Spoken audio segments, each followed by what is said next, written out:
Shalom Bapak Ibu, saudara-saudara yang saya kasihi di dalam Tuhan Yesus Kristus.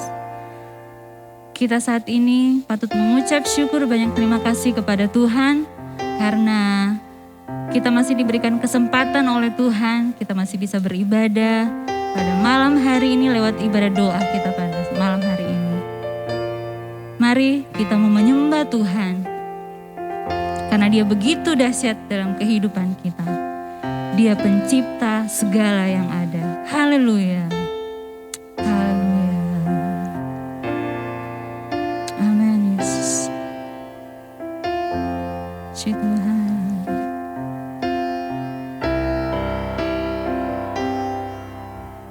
Betapa dahsyat Engkau Tuhan, pencipta segala yang ada,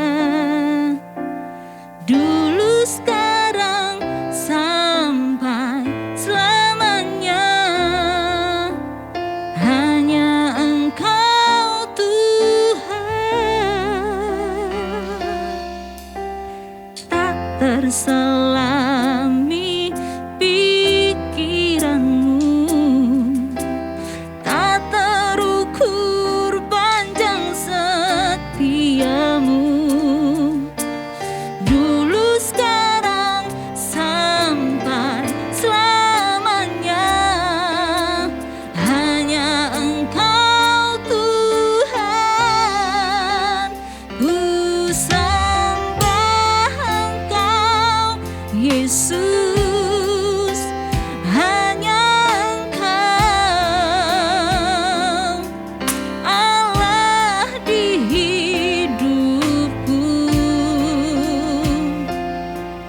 tiada yang lain, hanya Kau, hanya Engkau Tuhan selamanya. Kau tetap Allah, walau dunia semua bergoncang, tak tergoyahkan. Kau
mengucap syukur, banyak terima kasih Tuhan atas kesempatan yang indah Tuhan Kau sediakan buat kami.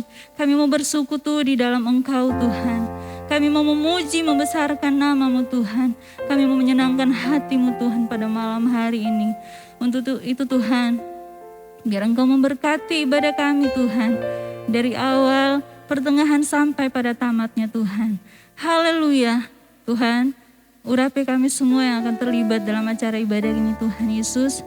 Dari hamba-Mu sebagai WL, juga hamba-Mu yang akan memberitakan firman-Mu, juga teman-teman yang di belakang layar Tuhan, yang mengoperasikan multimedia, kamera, apapun itu Tuhan. Tuhan tolong urapi kami semua, pakai semua kami Tuhan dengan talenta yang Kau berikan kepada kami.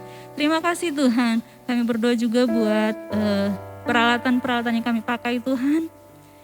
Jaringan internet yang kami pakai Tuhan, baik ada di sini, di tempat ini maupun yang di rumah, dimanapun Bapak Ibu Saudara yang berada Tuhan.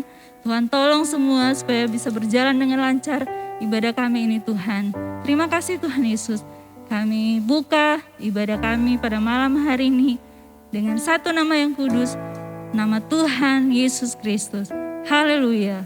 Amin. Puji Tuhan. Haleluya. Puji Tuhan Bapak Ibu. Kita bersyukur kita masih bisa bertemu lewat ibadah online pada malam hari ini. Mari kita memuji Tuhan, kita membesarkan nama Tuhan, kita mengagungkan Dia lewat puji-pujian kita. Haleluya.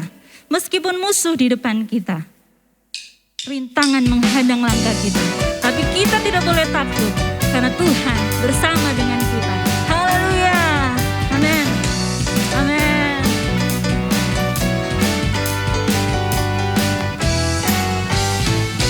Meskipun musuh di depanku, rintangan menghadang langkahku, ku tahu sungguh Engkau bersamaku.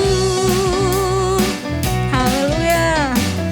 Beribu rebah di kiriku, berlaksa di sisi kananku, ku tahu janji-Mu Engkau bersamaku. Takkan pernah goyah keyakinanku pada diri-Mu, Yesus Tuhanku. Tiada yang seperti diri-Mu. Kaulah kuatku, kebanggaanku, gunung batu dan keselamatanku. Kuat tangan-Mu, perlindunganku. Kaulah Allah, sumber kemenanganku. Haleluya. Amin. Meskipun musuh di depanku, rintangan menghadang langkahku, ku tahu sungguh Engkau bersamaku. Haleluya. Beribu rebah di kiriku, berlaksa di sisi kananku, ku tahu janji-Mu Engkau bersamaku. Takkan pernah goyah keyakinanku pada diri-Mu, Yesus Tuhanku. Tiada yang seperti diri-Mu. Kaulah kuatku, kebanggaanku, gunung batu dan keselamatanku. Kuat tangan-Mu, perlindunganku. Kaulah Allah, sumber kemenangan. Kaulah kebanggaanku, gunung batu dan keselamatanku. Kuat tangan-Mu, perlindunganku. Kaulah Allah, sumber kemenanganku. Sumber kemenanganku. Sumber kemenangan. Kaulah kuatku. Haleluya. Allah sumber kemenangan kita. Amin. Dan Dia juga adalah Allah sumber kekuatan kita. Haleluya. Allah sumber kuatku, Allah sumber kuatku, Allah sumber kuatku dan bagianku selamanya, selamanya. Haleluya.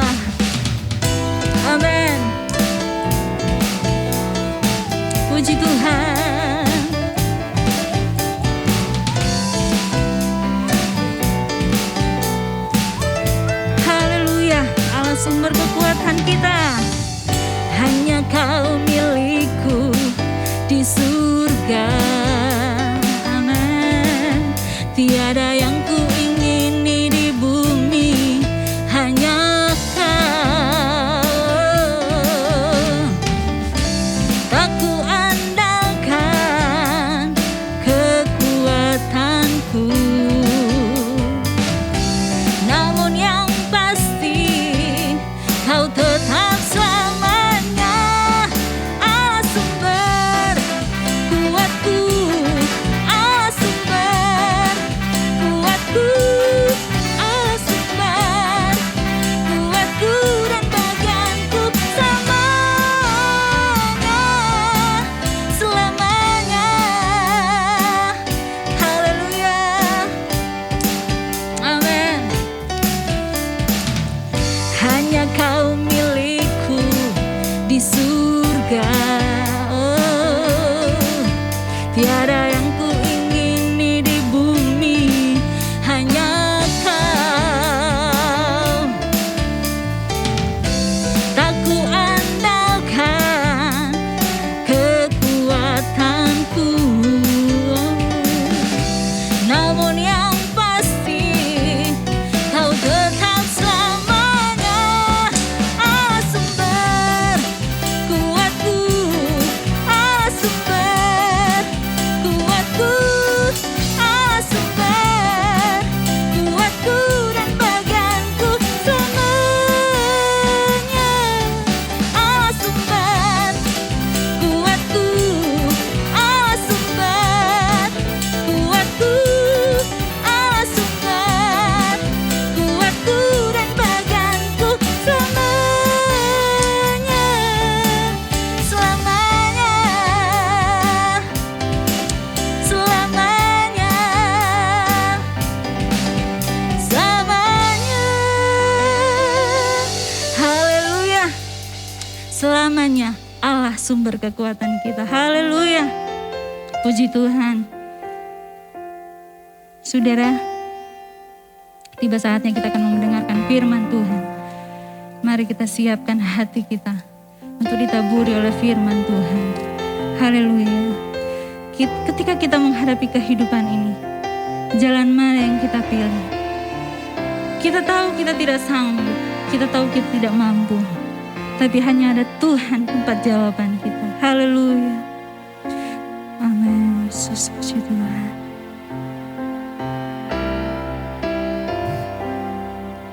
Ketika ku hadapi kehidupan ini, jalan mana yang harus ku pilih?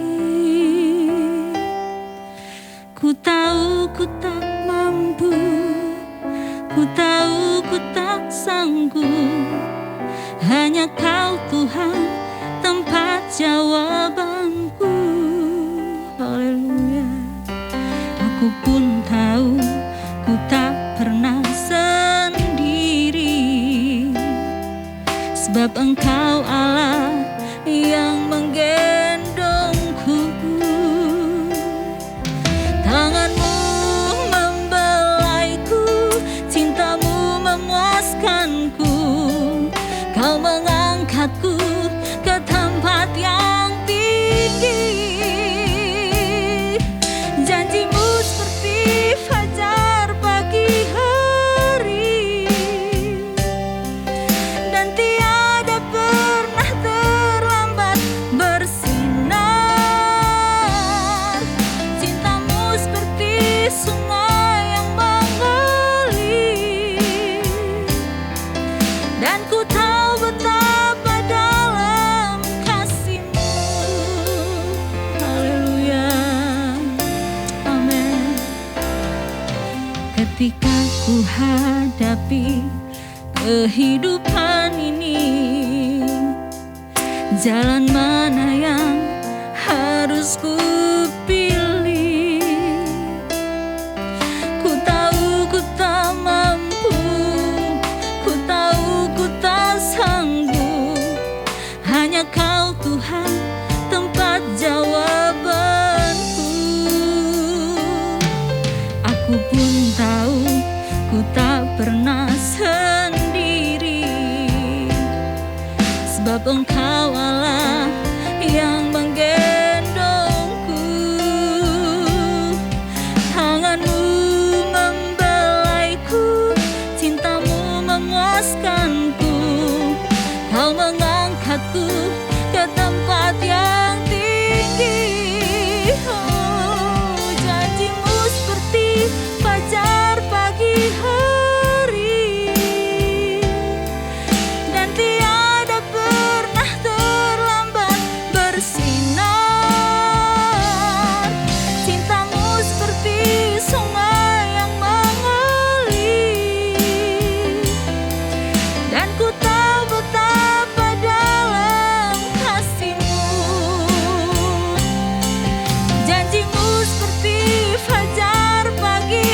sungai yang mengalir,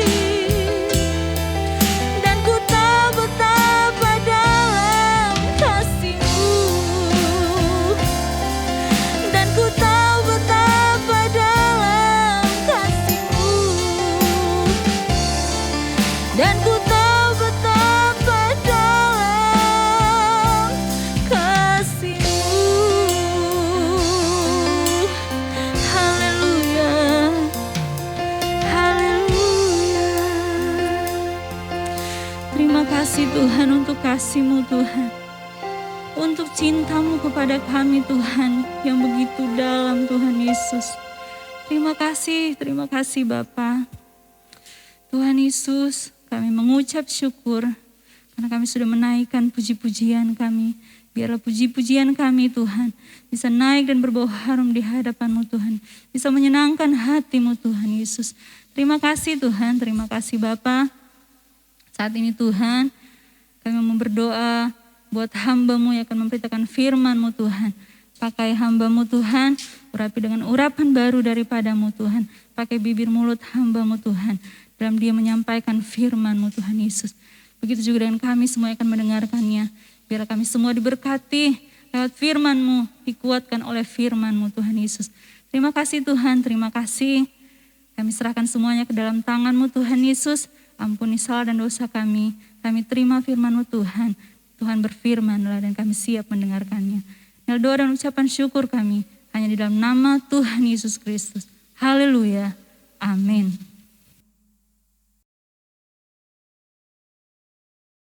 Shalom, selamat sore Bapak Ibu Saudara. Selamat berjumpa kembali dalam ibadah doa kita pada malam hari ini. Mari kita akan bersama-sama merenungkan firman Tuhan yang akan menjadi kekuatan kita dan juga menjadi landasan kita pada saat nanti kita akan berdoa. Pada malam hari ini terambil di kitab Kolose, surat Paulus kepada jemaat Kolose, Kolose 2 ayat 1 sampai dengan 3. Saya akan bacakan bagi Bapak Ibu Saudara. Kolose 2 ayat 1 sampai dengan 3. Demikian firman Tuhan. Karena aku mau supaya kamu tahu betapa beratnya perjuangan yang kulakukan untuk kamu dan untuk mereka yang di Laodikia dan untuk semuanya yang belum mengenal aku pribadi, supaya hati mereka terhibur dan mereka bersatu dalam kasih, sehingga mereka memperoleh segala kekayaan dan keyakinan pengertian dan mengenal rahasia Allah, yaitu Kristus. Ayat yang ketiga, sebab di dalam Dialah tersembunyi segala harta hikmat dan pengetahuan. Haleluya. Jadi Bapak Ibu Saudara, surat Paulus kepada jemaat di Kolose ini dilatar belakangi dari suatu jemaat yang berada di sebuah kota yang bernama kota Kolose. Dan Rasul Paulus sendiri tercatat belum pernah mengunjungi atau berada ke kota Kolose tersebut.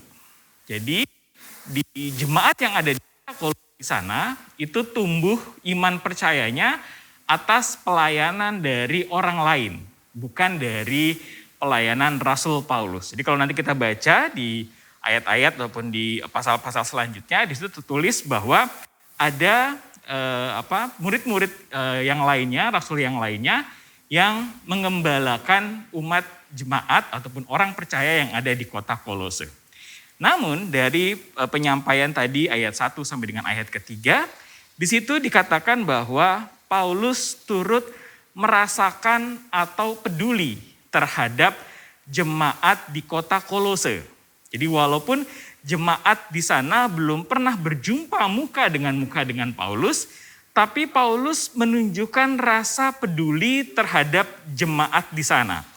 Jadi kalau tadi kita baca di ayat yang pertama, pasal 2 ayat pertama, di situ dikatakan bahwa Paulus itu merasa ataupun menginginkan berharap kepada jemaat di sana untuk hati mereka terhibur dan memiliki kesatuan dalam kasih.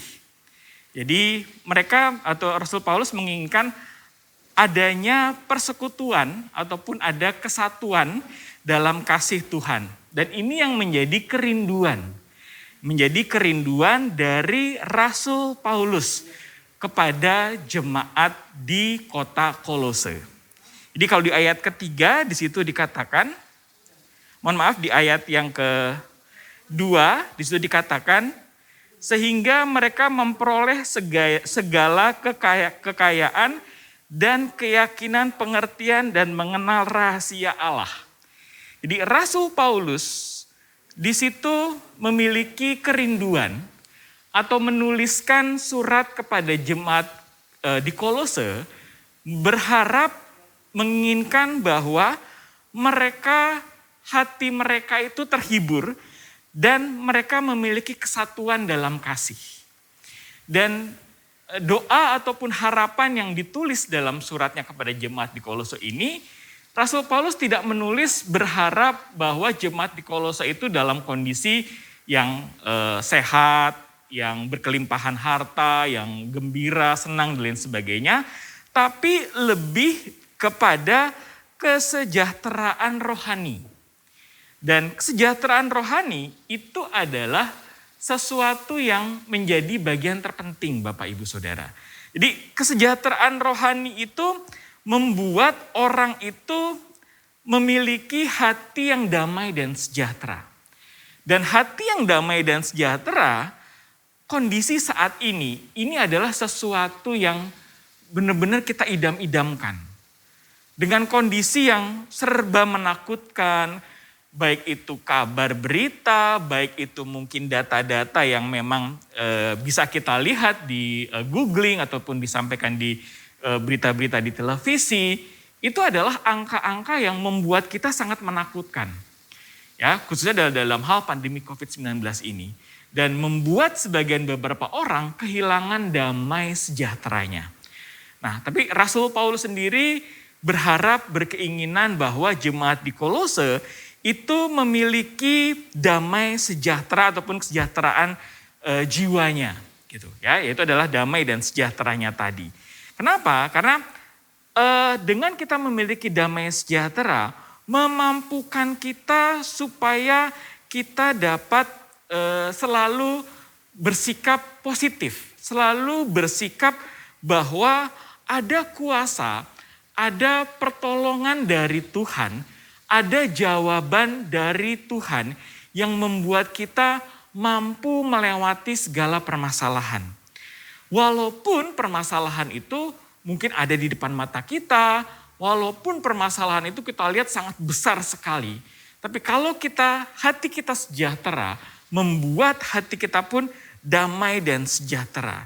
Sehingga dalam kehidupan yang sehari-hari, ini membuat kita menjadi tenang, membuat kita menjadi terhibur. Dan inilah yang memberikan kita selalu kekuatan. Dan damai sejahtera itu juga membuat persatuan antara jemaat menjadi lebih kuat lagi. Karena bila ada damai sejahtera di sebuah komunitas atau misalnya dalam sebuah jemaat, persatuan dalam kasih itu akan memunculkan rasa saling mengasihi. Sehingga satu jemaat dengan jemaat yang lain saling memperhatikan, saling mengasihi dengan tulus, dengan kasih yang hangat.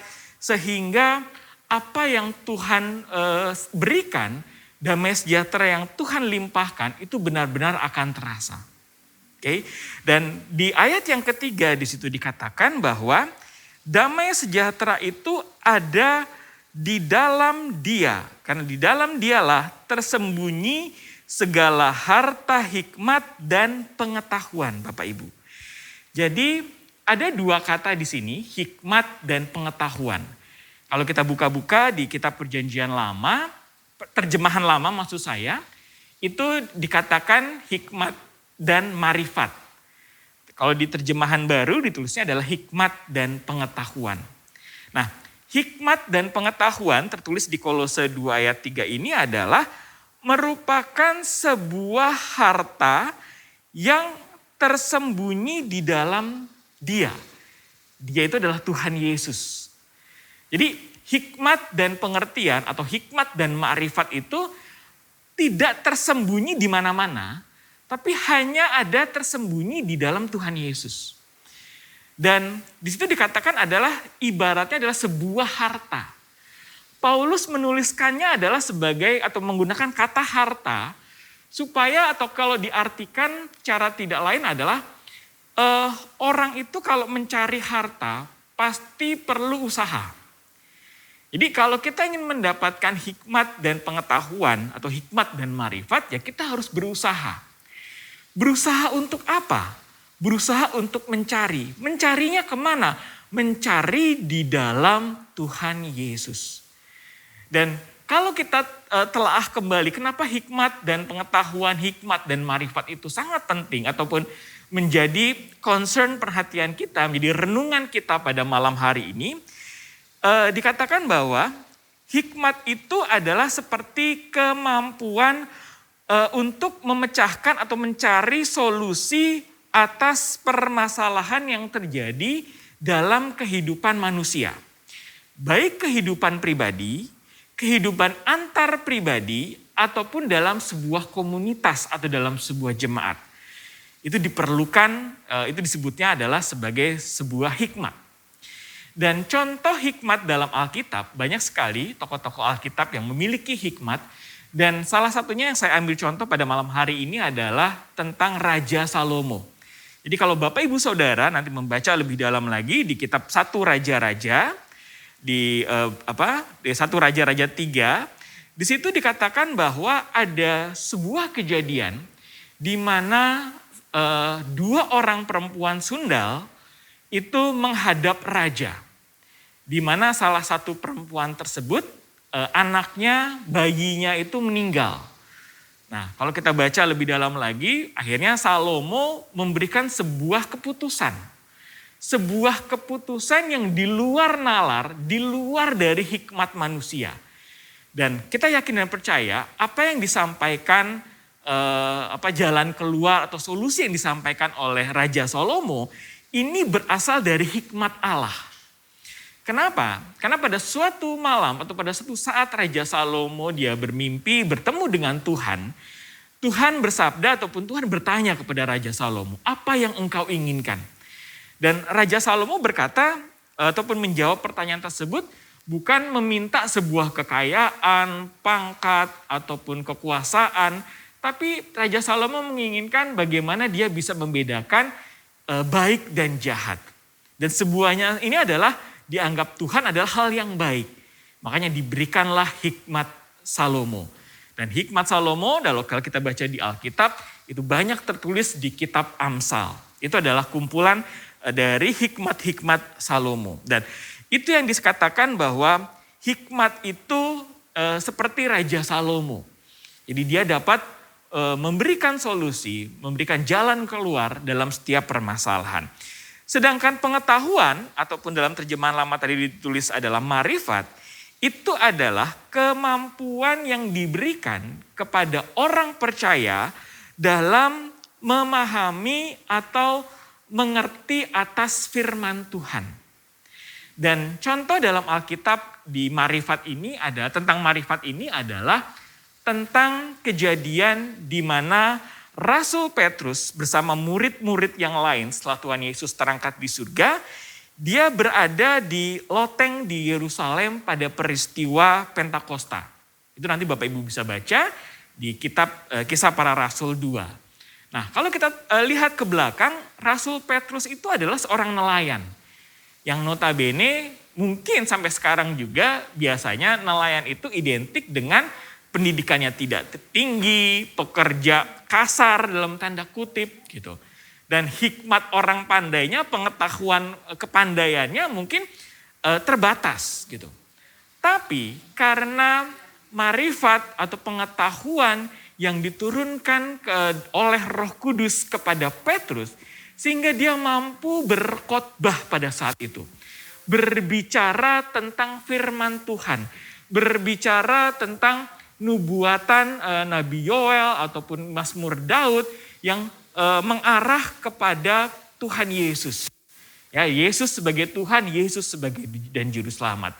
Dan kita baca selanjutnya bahwa dari khotbah Petrus tersebut banyak orang yang bertobat, banyak orang yang dibaptis atas nama Tuhan Yesus. Demi nama Tuhan Yesus.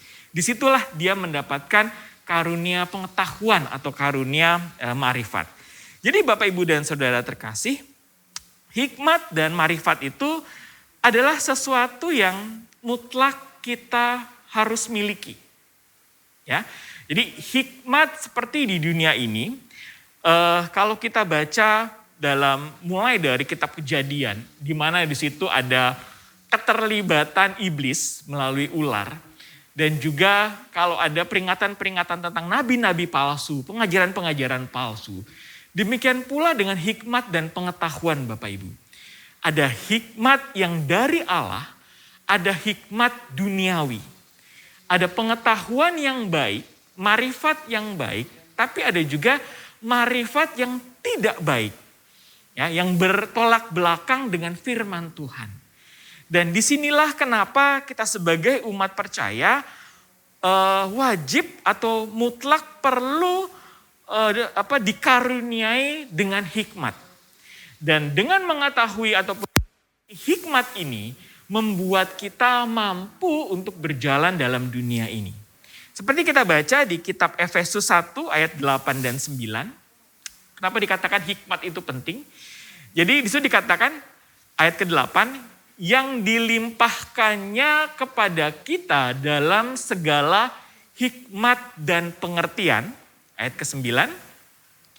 Sebab ia telah menyatakan rahasia kehendaknya kepada kita sesuai dengan rencana kerelaannya, yaitu rencana kerelaan yang dari semula telah ditetapkannya di dalam Kristus. Jadi Bapak Ibu Saudara, tak lain dan tak bukan hikmat itu asalnya dari atas. Hikmat yang baik, hikmat Allah itu mendatangkan kedamaian, mendatangkan kesukaan. Ada damai sejahtera dari hikmat Allah tersebut. Makanya kita selalu berharap atau berdoa dengan kita dianugerahkan hikmat yang hanya daripada Tuhan. Oke, hikmat di duniawi ada, tapi hikmat itu ataupun hanya berupa informasi. Oke, tinggal bagaimana cara kita melangkah, bagaimana kita melakukan sesuatu, kita hanya berharap kepada hikmat dari Tuhan. Ambil contoh adalah yang sangat mudah sekali sih. Apabila suatu saat kita berjalan di jalanan gitu ya, kemudian kita nemu sebuah dompet, oke? Dan ya sebenarnya ini nggak perlu bersusah payah berdoa atau memohon hikmat dari Tuhan yang Maha Kuasa. Kita tahu bahwa kalau kita menemukan sebuah dompet, ya kita harus mengembalikan dompet tersebut gitu. Ya, kita buka dompetnya, ada alamatnya, ada KTP-nya, kita kembalikan. Atau yang paling mudah adalah kalau misalnya alamatnya jauh, ya kita kembalikan ke pos atau kantor polisi terdekat. Kadang suatu kondisi kehidupan pribadi kita, mungkin kita lagi BU, kita lagi butuh uang Bapak Ibu. Dan kita lihat dompet yang di tengah jalan tergeletak itu, waduh, tebal. Tanya banyak. Oke, wah ini sayang kalau dilewatkan gitu.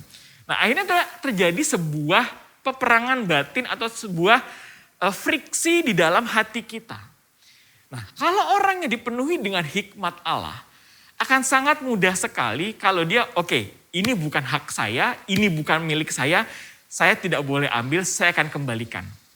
Tapi kalau orang yang tidak berhikmat Allah hanya memiliki hikmat duniawi, ya keputusannya akan menjadi keputusan yang sesuatu yang tidak berkenan atau yang tidak baik. Jadi hal ini sangat penting. Dan kita dalam sebuah komunitas terkecil, artinya dalam sebuah keluarga, hikmat ini perlu diajarkan dan dididik kepada orang lain. Jadi hikmat itu setelah umpama kita mendapatkan hikmat Allah, hikmat ini tidak cukup hanya kita saja yang merasakan atau kita yang tahu saja, tapi kita juga memiliki kewajiban untuk mengajari atau mendidik orang lain. Atau bahasa keseharian yang sering kita pakai adalah menjadi sebuah kesaksian, Bapak Ibu. Seperti kita baca di kitab Kolose 3, Kolose 3 ayat yang ke-16. Kolose 3 ayat 16, demikian firman Tuhan. Hendaklah perkataan Kristus diam dengan segala kekayaannya di antara kamu, sehingga kamu dengan segala hikmat mengajar dan menegur seorang akan yang lain, dan sambil menyanyikan mazmur dan puji-pujian dan nyanyian rohani, kamu mengucap syukur kepada Allah di dalam hatimu. Jadi Bapak Ibu, hikmat itu diajarkan dan dididik, ya, dibagikan kepada orang lain dengan penuh kelembutan. Dan ini akan menjadi tidak hanya menjadi berkat bagi diri sendiri, tapi juga menjadi berkat orang lain. Dan kalau kita melakukan hikmat yang dari Allah, hikmat yang dari atas, membuat hati kita ini menjadi damai sejahtera. Dan segala hikmat dan pengertian itu sumbernya adalah ada di dalam Alkitab, Bapak Ibu. Jadi Alkitab atau firman Tuhan ini adalah sebuah buku, ya, atau sebuah informasi, atau dikatakan tertulis di sini tidak hanya ada menuliskan sebuah sejarah, sebuah kisah, tapi juga ada perkataan-perkataan dari firman Tuhan. Dan kita percaya firman Tuhan atau Alkitab ini diilhami oleh Allah dan diturunkan kepada para nabi, para rasul, kepada orang percaya, dan juga mengilhami bapak-bapak rohani kita, orang-orang percaya kita, pendahulu kita, dan menuliskannya menjadi sebuah buku. Dan kalau kita baca buku ini, ya, kadang kita sukar atau kadang kita sulit untuk memahami maksudnya gitu. Jadi kalau kita baca di kitab perjanjian lama dengan kitab di perjanjian baru, itu akan terasa bedanya Bapak Ibu. Ya, di kitab yang menulis sejarah raja-raja Israel, ya, mulai dari raja-raja, kitab raja-raja, kitab Tawarikh dan sebagainya gitu ya. Itu semuanya adalah berupa histori atau sejarah. Ya, mulai dari misalnya sejarah Raja Israelnya sendiri atau sejarah ataupun aturan-aturan bagi bangsa Israel pada saat itu, ya, yang notabene mungkin saat ini kita nggak bisa melihatnya secara fisikal gitu, ya. Jadi kalau misalnya di kitab Kejadian ada kisah tentang Nabi Musa yang membuat bahtera. Oke, nah saat ini kita nggak bisa melihat bahteranya secara fisikal gitu. Nah, namun dalam hal ini firman Tuhan yang tertulis ataupun Alkitab ini membuat kita, mendorong kita untuk kita dapat memahami secara penuh. Oke. Dan kalau kita dapat memahami Alkitab ini, kita akan mendapatkan hikmat dan marifat tadi Bapak Ibu Saudara. Dan hikmat dan marifat itu adanya di dalam hati kita. Dan kita tahu di dalam hati kita ini sebagai orang percaya bukan lagi otoritas kita sendiri. Kita mengundang Roh Kudus menguasai diri kita, menguasai hati dan pikiran kita. Jadi ada peran juga dari Roh Kudus dalam mengaruniakan hikmat dan marifat atau pengetahuan dalam diri kita Bapak Ibu. Ya, jadi sebagai kata terakhir dalam renungan kita pada sore malam hari ini, jadi Alkitab itu diilhamkan oleh Allah. Dan di dalam Alkitab ini banyak terkandung hikmat-hikmat Allah yang mengatasi segala hikmat-hikmat dunia. Terkandung marifat-marifat yang bisa kita sampaikan menjadi sebuah kesaksian dan itu juga bisa mengatasi segala pengetahuan yang ada di dunia ini. Dan bukan berarti hikmat atau pengetahuan dunia tidak bermanfaat, ya, saya tidak mengatakan demikian, tapi itu hanya menjadi sebuah sekedar informasi. Dan kalau kita sudah memahami, mendalami hikmat dan marifat yang ada di dalam firman Tuhan, ya, Alkitab di dalam firman Tuhan di dalam Alkitab ini, semua pengetahuan dunia itu ada di bawah dari hikmat Allah. Atau dengan kata lain, hikmat Allah itu mengatasi semua hikmat duniawi. Jadi Alkitab mengajarkan kita bagaimana firman Tuhan ini mengajarkan kita bagaimana kita dapat menjalani hidup kita di dunia ini dengan penuh kelimpahan. Dan berkelimpahan yang dimaksud dengan Alkitab ini berbeda dengan berkelimpahan yang dimaksud dari dunia. Dunia mengatakan bahwa kalau berkelimpahan itu ya mobilnya banyak, rumahnya banyak, luas, depositonya banyak. Tapi berkelimpahan yang dimaksud dalam Alkitab, seperti yang dikatakan oleh Rasul Paulus adalah kesejahteraan jiwa kita. Damai sejahtera kita. Dan kalau orang sudah memiliki damai sejahtera, itu dikatakan adalah orang yang berbahagia. Yang nanti kita akan baca di kitab Amsal. Dan yang kedua adalah dengan kita menjalani ataupun kita memahami hikmat dan marifat, kita menjadi lebih lebih menjadi damai, menjadi lebih tenang, menjadi lebih yakin, dan kalau boleh saya katakan ada sebuah garansi untuk hidup kekal di masa yang akan datang.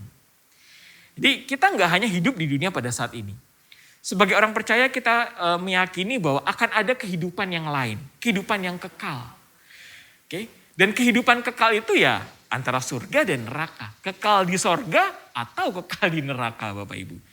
Dan tentu kita percaya, kita bersepakat pada malam hari ini bahwa kita ingin semua hidup kekal di surga. Kita ingin bertemu muka dengan Tuhan Yesus. Kita ingin bertemu muka dengan bapak-bapak rohani kita. Ya, dengan tokoh-tokoh Alkitab mungkin kita ingin bertemu muka dengan muka. Karena dikatakan bahwa di surga nanti Tuhan Yesus sudah menyediakan tempat bagi orang percaya. Dan di sana nenek moyang kita pun yang Tuhan berkenan atas mereka itu juga berkumpul, berhimpun bersama di tempat yang sama. Bukankah ini menjadi sesuatu yang menenangkan hati kita? Kalau kita memiliki hikmat, kita memiliki marifat yang hanya daripada Tuhan, kita dapat menjalani hidup yang berkelimpahan di dunia ini dan kita dapat hidup yang kekal di masa yang akan datang. Dan sebagai ayat penutup, mari kita baca di kitab Amsal 3. Amsal 3 ayat 13 sampai dengan 15. Demikian firman Tuhan. Berbahagialah orang yang mendapat hikmat. Orang yang memperoleh kepandaian. Karena keuntungannya melebihi keuntungan perak dan hasilnya melebihi emas. Ayat 15. Ia lebih berharga daripada permata. Apapun yang kau inginkan tidak dapat menyamainya. Ya. Jadi Bapak Ibu, orang terkaya di dunia pun kalau tidak memiliki hikmat dari Allah, dia tidak akan memiliki damai sejahtera.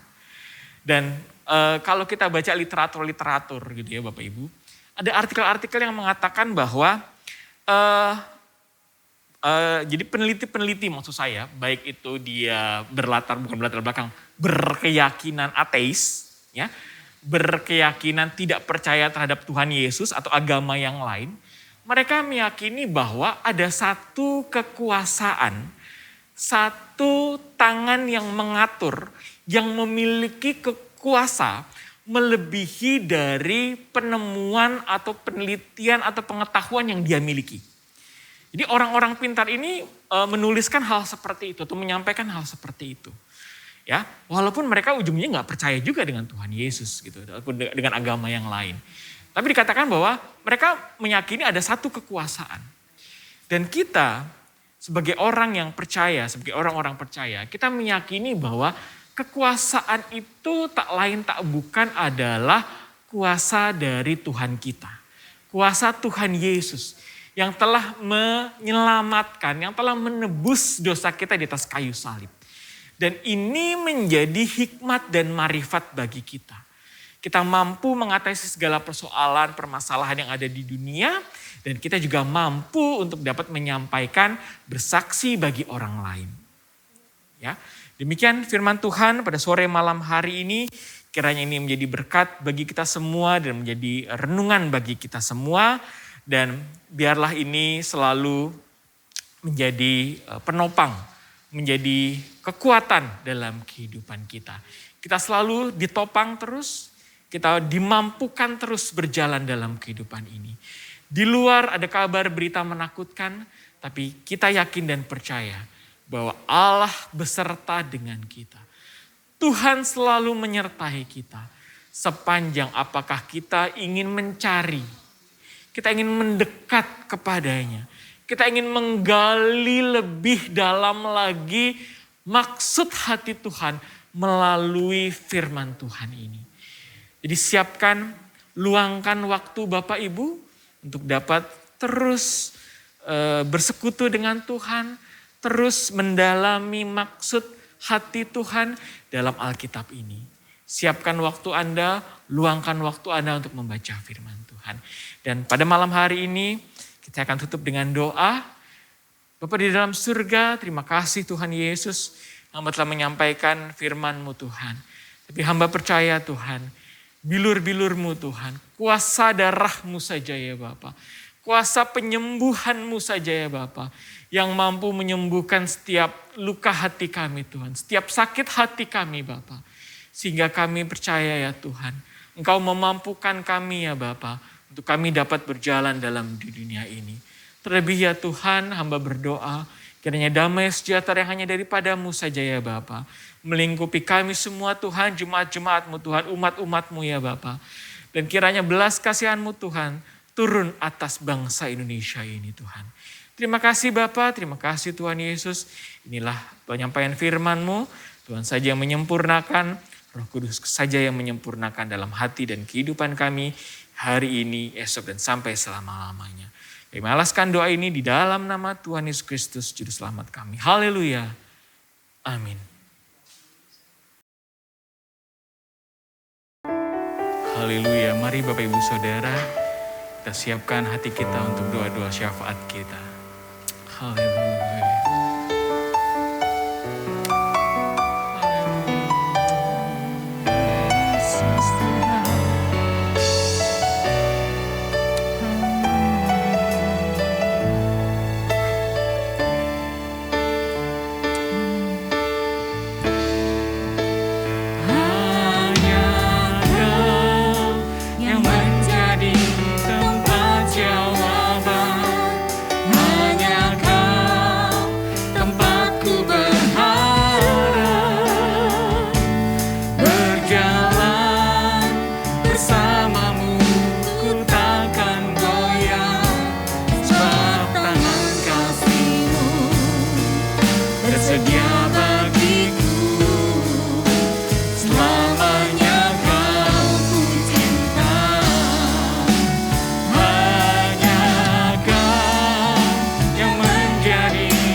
Bersedia bagiku, selamanya Kau hanya ku Engkau cinta.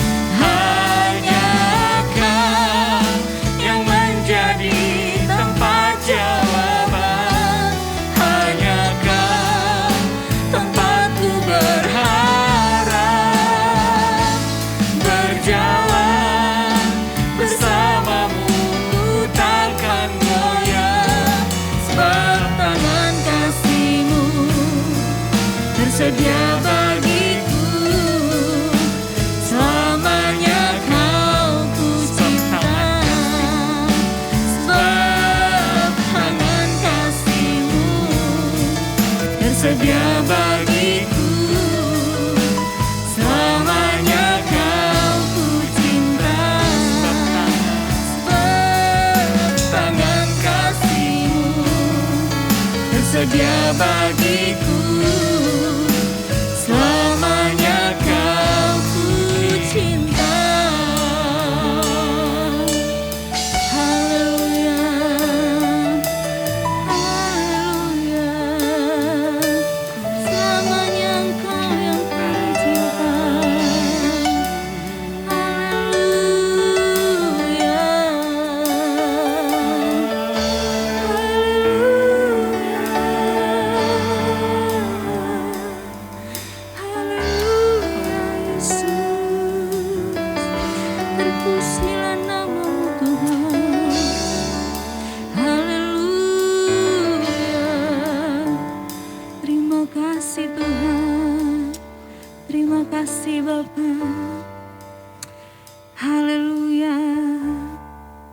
Benar Tuhan, hanya Engkaulah yang menjadi tempat jawaban atas setiap masalah dan pergumulan hidup kami. Hanya Engkau tempat kami berharap. Untuk itu Tuhan, tetaplah bersama dengan kami Tuhan. Jangan pernah meninggalkan kami Tuhan. Karena kami tidak bisa berbuat apa-apa tanpa Engkau ya Tuhan. Saat ini Tuhan, kami mau naikkan pokok-pokok doa kami Tuhan. Biarlah Engkau melayakkan kami, menaikkan doa-doa syafaat kami. Kami mau berdoa buat bangsa dan negara kami ini Tuhan. Kami mau berdoa buat pemerintah, pemimpin-pemimpin bangsa kami ya Tuhan. Presiden dan wakil presiden dengan segenap jajarannya, dari pemerintah pusat, pemerintah daerah, sampai kepada pemimpin yang ada di lingkungan tempat tinggal kami. Kiranya Engkau memberikan hikmat, akal budi, berikan kemampuan dalam mereka mengambil keputusan dan kebijakan-kebijakan. Biarlah itu semua hanya untuk kesejahteraan rakyat Indonesia ini saja Tuhan. Juga Tuhan kami berdoa juga buat mereka yang berada di garda terdepan Tuhan, dalam menangani pasien-pasien COVID-19 Tuhan. Para dokter, perawat, dan seluruh petugas medis dimanapun mereka berada ya Tuhan. Biarlah kiranya Engkau memberikan mereka kekuatan, Engkau memberikan mereka kesehatan ya Tuhan.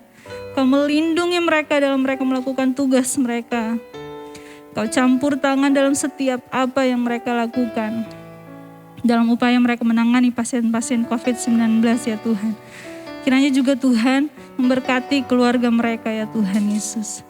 Tuhan Yesus yang baik, kami berdoa juga Tuhan untuk segenap rakyat Indonesia ya Tuhan.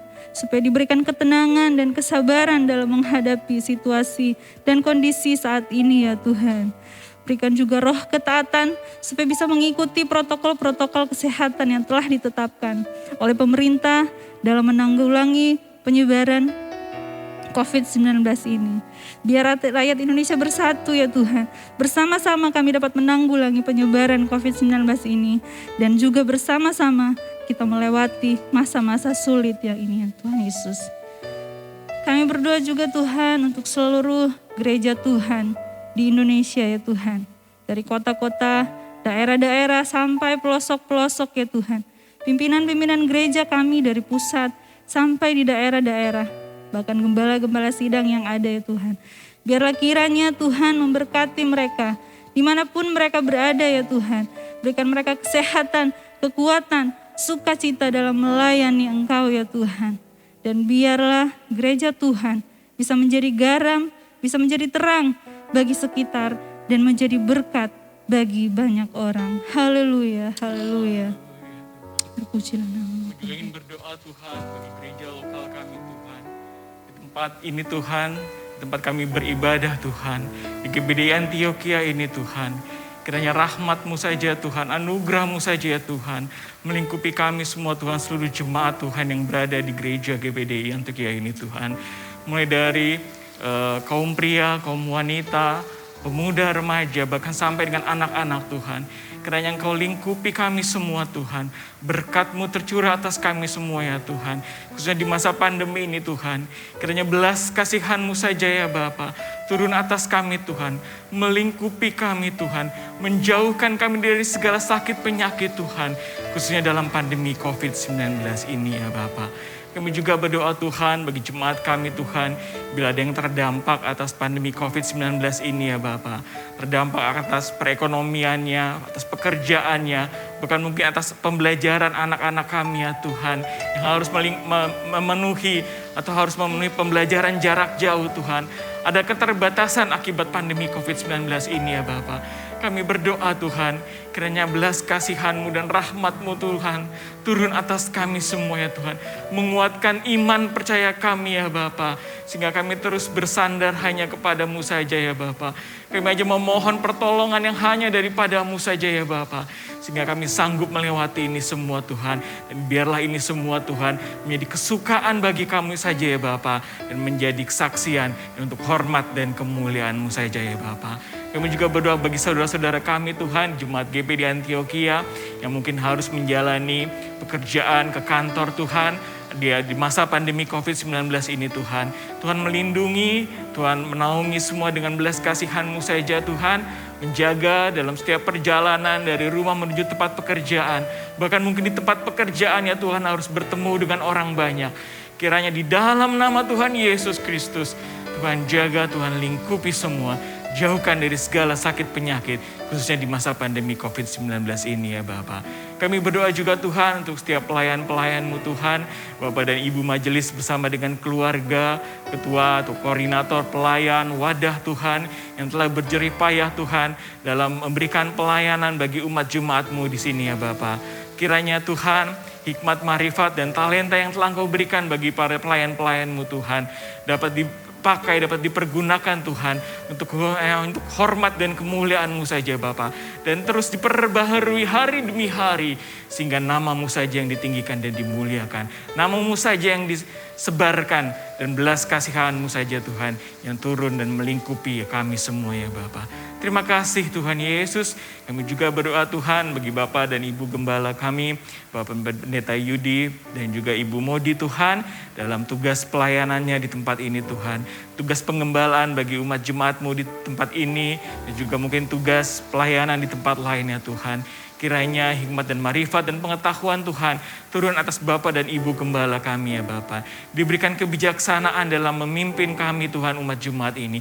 Dalam menuntun domba-domba di tempat ini Tuhan. Sehingga menjadi gembala lokal, gembala GPD Antioquia yang diberkati oleh nama-Mu saja Tuhan. Memberkati seluruh keluarganya ya Bapak, anak-anak, Bapak rohani kami, Om Freddy, Tante Linda, dan juga adik-adiknya keluarga yang ada di Australia ataupun yang ada di Amerika. Memberkati mereka, melindungi mereka, dan kiranya anugerah-Mu saja Tuhan yang menurun atas mereka. Dan damai sejahtera melingkupi Bapak Ibu keluarga gembala kami ya Bapak. Terima kasih ya Tuhan Yesus, di akhir ibadah sore hari ini Tuhan, bila kami serahkan semuanya ke dalam tangan-Mu saja ya Bapa. Sebentar kami akan beristirahat malam hari ini, Tuhan jaga, Tuhan tolong kami semua Tuhan. Bila kami dalam kelemahan ataupun dalam kesakitan Tuhan, hamba berdoa di dalam nama Tuhan Yesus. Karena bilur-bilur-Mu saja ya Tuhan yang menjamah umat jemaat-Mu, menyembuhkan, memulihkan yang sempurna Tuhan. Baik dari segala sakit penyakit pandemi COVID-19 ini ataupun penyakit yang lainnya ya Bapa. Terima kasih ya Tuhan Yesus. Inilah doa kami dalam ibadah doa pada malam hari ini. Kami alaskan di dalam nama Tuhan Yesus Kristus, Juru Selamat kami, Allah kami yang hidup. Di dalam nama Tuhan Yesus Kristus. Haleluya, haleluya. Amin.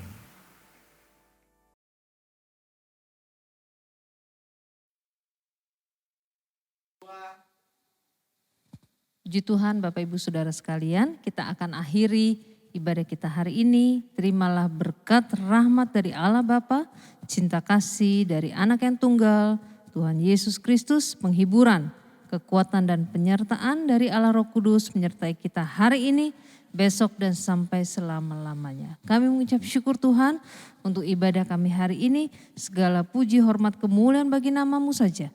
Kami akhiri dalam nama Tuhan Yesus Kristus. Haleluya. Amin.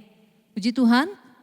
Pengumuman kita sepanjang minggu ini, besok hari Jumat ada ibadah wanita jam 11 siang. Dan hari Sabtu jam 11 siang juga ada ibadah dan fellowship remaja dimulai jam 11 siang melalui Google Meet.